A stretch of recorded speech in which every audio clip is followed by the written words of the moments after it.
teman-teman, hari ini kita kembali belajar di rumah untuk menghindari penyebaran COVID-19.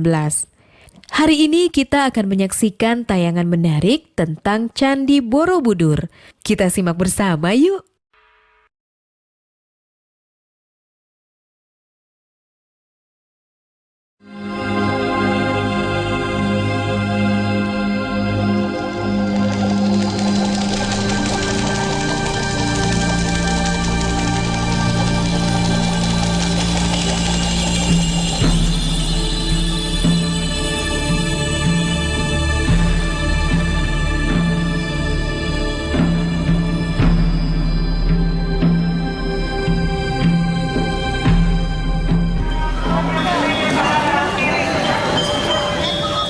Candi Borobudur yang megah adalah monumen masa lalu yang menjadi bukti tentang kemajuan ilmu pengetahuan dan kecanggihan teknologi arsitektur yang sudah dimiliki bangsa Indonesia.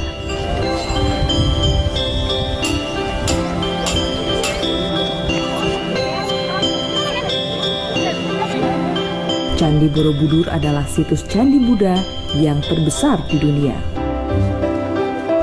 Menurut prasasti Karangtengah, candi ini diperkirakan didirikan pada tahun 824 Masehi pada masa Wangsa Shailendra yang mengagungkan Dewa Indra.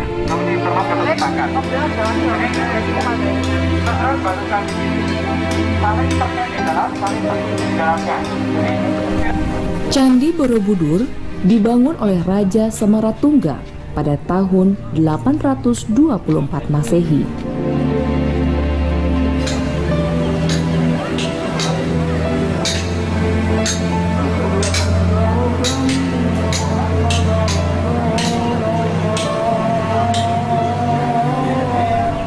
Berdasarkan prasasti Kurak, pembangunan candi itu selesai pada tahun 847 Masehi, yaitu oleh putrinya, Ratu Dyah Pramodawardhani. Candi Borobudur sendiri baru diketemukan pada 1814 oleh Sir Thomas Stafford Raffles, Gubernur Jenderal Britania Raya di Jawa. Karena dia menemukan Borobudur, lalu dia umumkan dalam bukunya yang History of Jawa tahun 1814 itu, dan terbitlah buku itu dan serentak menjadi terkenal di dunia bahwa ada nama candi bernama Borobudur dari batu dan sangat besar ukurannya dan dibanggakan oleh dia karena ada lukisan-lukisannya, ada relief dan sebagainya gitu. Borobudur berasal kata Boro dan Budur. Boro berasal dari bahasa Sanskerta yang berarti kompleks candi, wihara, atau asrama. Sedangkan kata Budur merujuk pada bahasa Bali, beduhur, yang berarti di atas. Jadi, Borobudur berarti bihara di atas sebuah bukit. Candi ini dibangun oleh penganut ajaran Buddha Dharma dengan aliran Mahayana Yogacara.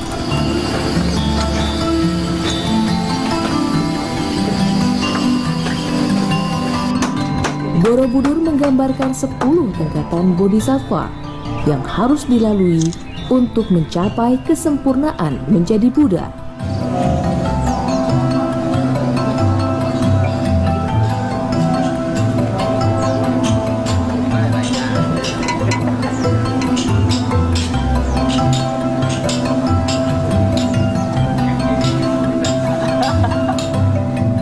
Borobudur juga melambangkan 3 tingkatan kualitas manusia dalam ajaran Buddha.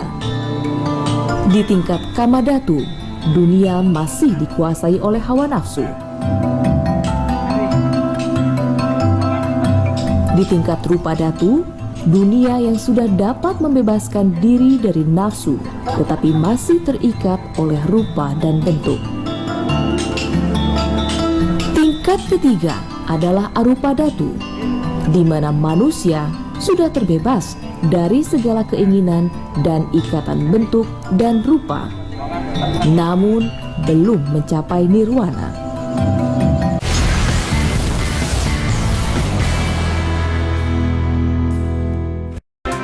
TVRI, media pemersatu bangsa.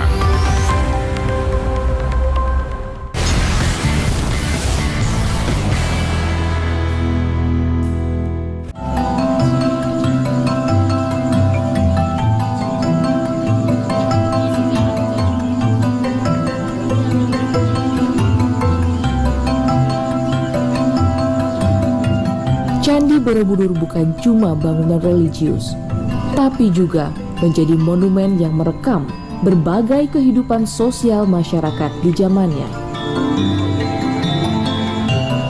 Struktur bangunan Borobudur membuktikan kecanggihan sistem pengetahuan, teknologi, dan peralatan untuk membangunnya. Sementara pada reliefnya juga terekam kehidupan pertanian, kesenian, dan kesusastraan. Nah, maka kita bisa bayangkan ketika itu ada sejumlah arsitek zaman dulu yang merencanakan pembangunan itu. Kemudian ada pegawai-pegawainya, karyawannya memotong tukang-tukang batu. Batu-batu yang bulat-bulat itu dipotong-potong segi empat dan dibuat supaya keduanya bisa dipasangkan. Yang satu di bagian sisi ditonjolkan, yang satu dibuat lubang dan dijadikan pasak. Nah, semua batu-batu itu memang dipasang-pasangkan satu sama lain. Dan ketika dia rubuh pada waktu itu, kita harus mencari pasangan-pasangannya itu. Nah, para karyawan Indonesia itu dulu sejak zaman Prambanan, Memugar, sampai di sini juga mereka mencari batu-batu sampai ke sini desa itu. Jadi batu-batu mana yang bisa dipasangkan satu sama lain dan tidak bisa diukur seperti ahli matematika. Intuisi mereka bisa menentukan bahwa ini pasangannya. Kepala-kepala arca yang patah itu juga bisa disambungkan ke badannya oleh mereka karena intuisinya mereka dalam gitu. Mereka yang disebut sebagai stone maker, pengumpul batu-batu dan dipasangkan satu-satu. Dan mengumpulkan batu-batu itu dari desa-desa sekitar. Bahkan saya juga pernah ikut mengumpulkannya, misalnya di desa ada sebuah lumpang penduduk dan ketika kita buka lumpangnya dibalik, ternyata itu adalah bagian dari stupa. Dan ternyata banyak batu-batu itu dipakai oleh penduduk menjadi tangga. Bahkan ketika dibalik ada reliefnya. Jadi ketika batu itu bangunannya lepas semua, dia bertebaran kemana-mana dipakai oleh penduduk. Tapi kemudian kita ganti satu-satu. Yang punya lumpang kita ganti supaya kita punya yang asli. Karena itu pembangunan ini kalau mau dibangun kembali itu atau dipugar harus dengan batu-batu yang otentik, yang asli. Tidak bisa dengan yang baru. Candi Borobudur ketika diusulkan sebagai warisan dunia itu bukan hanya bangunan candinya, tetapi juga kawasannya. Bahkan kawasannya ini adalah secara ruang dibagi dalam zona 1, zona 2, zona 3, zona 4, dan zona 5. Dan zona 3, zona 4, zona 5 ini adalah wilayah di mana masyarakat hidup. Dan ini adalah juga ruangnya milik masyarakat. Nah, kadangkala kemudian masyarakat yang tidak memahami berkaitan dengan warisan dunia ini kemudian melakukan pembangunan fisik menurut versi mereka. Nah, inilah yang kemudian bisa mengganggu view di sekitar kawasan Borobudur, misalnya pembangunan tower BTS, pembangunan hotel yang terlalu tinggi. Nah, oleh karena itu yang berat itu adalah memberikan pengertian kepada masyarakat supaya masyarakat itu juga bisa berperan ikut menjaga dari lingkungan yang masih asli. Borobudur sudah mengalami setidaknya 4 kali pemugaran dengan total waktu 29 tahun. Pemugaran pertama dilakukan pada masa pemerintah Hindia Belanda pada tahun 1907 hingga 1911. Pemugaran kedua tahun 1926 dan berhenti pada tahun 1940. Sementara pemugaran yang ketiga dilakukan pada tahun 1973 hingga 1984 yang merupakan kerjasama pemerintah Indonesia dengan UNESCO. Pada tahun 1985, pemugaran harus dilakukan kembali setelah terjadi serangan bom teroris yang merusak candi. Beberapa tahun terakhir terjadi gempa bumi dan letusan Gunung Merapi di Yogyakarta yang membuat Borobudur juga butuh perbaikan. Saya senang karena saya bisa belajar karena Candi Borobudur ini adalah salah satu peninggalan agama Buddha yang terbesar di dunia, dan Candi Borobudur juga mendapat penghargaan UNESCO, dan saya sebagai anak Indonesia sangat bangga dengan adanya Candi Borobudur ini di Indonesia. Karena itu masyarakat, apakah pelajar, apakah SMA atau masyarakat umum, haruslah sadar bahwa ini adalah kebanggaan kita. Dengan demikian mereka bisa menghargai karya manusia masa lalu, dan mereka juga bisa belajar apa yang telah dilakukan secara arsitektur, secara teknik pembangunan, tentang agama, tentang apa-apa yang dibicarakan di situ, tentang arcanya dan sebagainya.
Borobudur adalah monumen bukti peradaban maju yang pernah berkembang di Indonesia di masa lalu. Borobudur membuktikan kedikdayaan bangsa Indonesia di antara bangsa-bangsa di dunia dalam ilmu pengetahuan dan teknologi. Kejayaan ini dapat menjadi inspirasi untuk membangun Indonesia masa depan. Borobudur sudah ditetapkan sebagai warisan dunia oleh UNESCO pada tahun 1991. Sebuah heritage atau warisan, jika sudah menjadi warisan dunia, kita harus melakukan pemeliharaan sesuai dengan ketentuan UNESCO. Nah, seperti di Borobudur misalnya, Candi Borobudur itu kita lakukan yang namanya kegiatan monitoring, misalnya monitoring keterawatan batu, monitoring stabilitas struktur bangunannya, kemudian monitoring kebocoran dinding, monitoring lingkungan, monitoring perilaku pengunjung dan sebagainya, sehingga dari hasil monitoring itu bisa kita lakukan untuk bahan kebijakan selanjutnya. Karena setiap warisan dunia itu setiap 2 tahun harus memberikan laporan kepada UNESCO upaya-upaya apa yang sudah dilaksanakan, dan selain itu juga UNESCO melakukan monitoring hal-hal apa yang kurang dan yang harus masih dilakukan oleh pihak pengelola. Nah, dengan demikian maka kalau terjadi komunikasi yang baik antara pihak pengelola dan UNESCO, maka kemudian status warisan dunia tersebut akan diberikan status yang baik gitu.